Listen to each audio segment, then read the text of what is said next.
One day on the island of Sodor, Thomas the Tank Engine was puffing along when suddenly he saw Edward. "Hello, Thomas." "Hello, Edward." Suddenly they saw the Fat Controller. "Thomas and Edward, I want you to deliver a tar tanker to Roger." "Who's Roger?" asked Thomas. "He's someone who is addicted to drinking tar," said Edward. So Thomas and Edward went to get the tar tanker.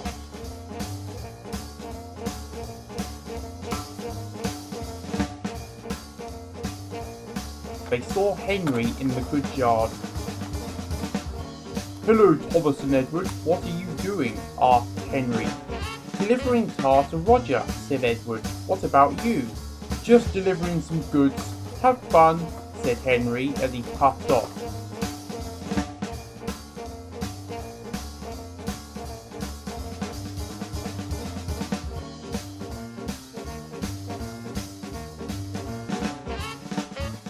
When the line was clear, Thomas and Edward puffed off with the tar tanker.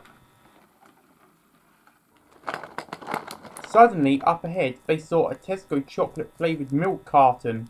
"I'm going to explode," said the Tesco chocolate-flavoured milk carton. "Run away," said Thomas. "Let's uncouple from the tanker because it will make us slower," said Edward. So Thomas and Edward uncoupled from the tanker and quickly puffed away. "You inconsiderate sods," said the tanker. The Tesco chocolate-flavoured milk carton then exploded.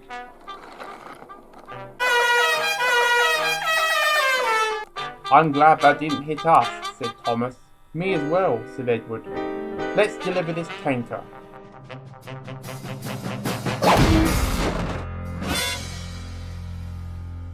With the tanker still covered in Tesco chocolate-flavoured milk, Thomas and Edward puffed into the special siding that was built for Roger, who was too fat to move anywhere else, where he can pick up the tar tankers and guzzle them down his gullet. "Why is my tanker covered in Tesco chocolate-flavoured milk?" demanded Roger. "Because a Tesco chocolate-flavoured milk carton exploded on it," said Thomas.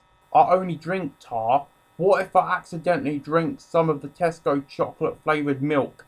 I demand you get me a new one." "We have other jobs to do," said Edward. Roger sighed. "Do you know why I only drink tar?" he asked. Thomas looked apathetic.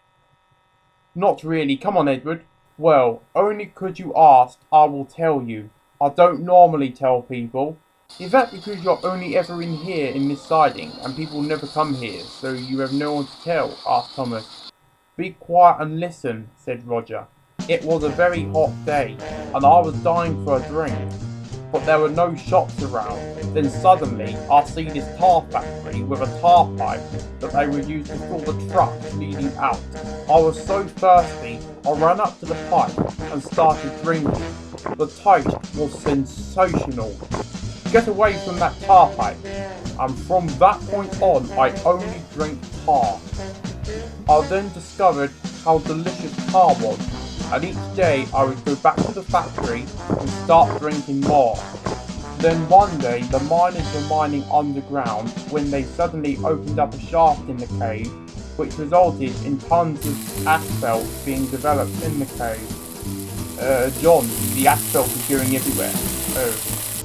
The miners then realised that enough asphalt got developed underground, it would cause an imbalance in the world, which would destroy it. "We need to get rid of this asphalt really quickly. You know the guy who keeps stealing our tar, why don't we just feed it all to him?" "Good idea." So they put me on this siding and gave me a TV where I can watch the Taiwanese Parliament show.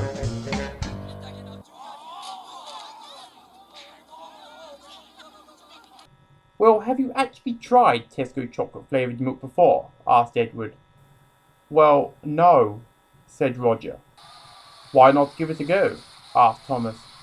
"Fine," said Roger as he picked up the tanker and tried the Tesco chocolate-flavoured milk. The sugar in the Tesco chocolate-flavoured milk was the nail in the coffin for his heart, and a heart attack ensued. "He died," said Edward. "Oh well," said Thomas. The miners tried to think of what to do about the asphalt, but couldn't think of anything. So they gave up and cut their losses with the world and flew away in a rocket ship.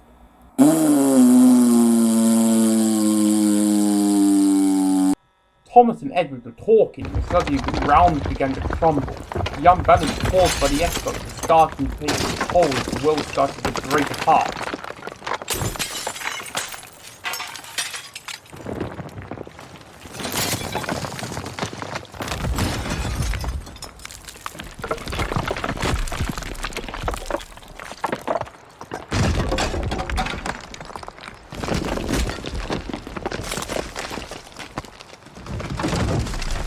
"Help, I'm going to fall in," said Henry.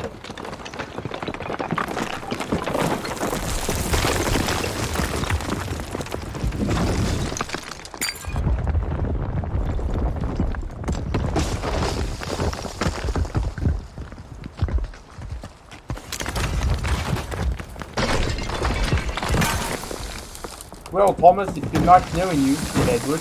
"You too," said Thomas.